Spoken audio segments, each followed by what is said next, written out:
Hello hi नमस्ते मिता रसोई को आपण मान को अनेक अनेक स्वागत।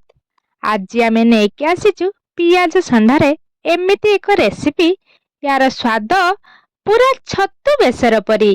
आपण एमिति बनी गरम भात पखाल रुटी आउ परोटारे खाई परिबे। तेबे चलंतु देखि नेबा आजिर रेसिपी।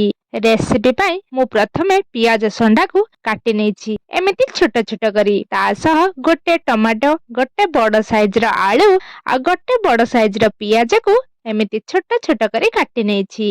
मसला रे मु नेछि 2 चामच कला सोरिष गोटे चामच धला सोरिष गोटे चामच जीरा आ दुईटी सुखिला लंका से सब को आमे ग्राइंडर जार रे देई अल्प अल्प पानी देई भल्ल भाबे ग्राइंडिंग करि नेबा।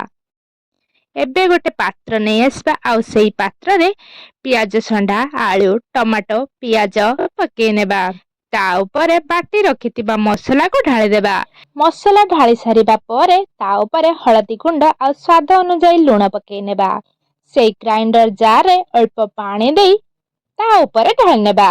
गोटे चामच सोरिष तेल पके नेबा आउ पात्रटी को आमे गैस ऊपर बसै नेबा। एबे कवर करी 5 रु 7 मिनिट मीडियम फ्लेम रे कुक करिबा। किछि समय परे कवर बाहर करी तळ ऊपर करी भल्ल भाबरे गोळै नेबा आउ चेक करि नेबा आलू सिझिलानी कि नाही। एठी मोर आलू गुड़िक अधा सिझा होइथिला सेथि पई आउ थरे कवर करी मो लो फ्लेम रे किछि समय कुक कली। एठी लो फ्लेम रे ही कुक करिवे नहले तळे लागि जाई पारे। किछि समय परे आमे कवर बाहर करी देखि नेबा भल्ल भाबे होई गलानी कि नाही। आपण देखि पारुथिबे आलू गुड़िक हमर भल्ल भाबे सिझि गलानी। आमे एठी भल्ल भाबरे गोळै नेबा आउ गैस र फ्लेम को ऑफ करि नेबा। एबे देखंतु हमर रेडी होई गला पियाज संडा बाटी बसा। जदि रेसिपी टी आपन को भल्ल लागि थाए प्लीज म चैनल को लाइक शेयर एंड सब्सक्राइब कर देबे। पुणी देखाबो एक नुआ रेसिपी सहित। से पर्यंत रहिली नमस्कार।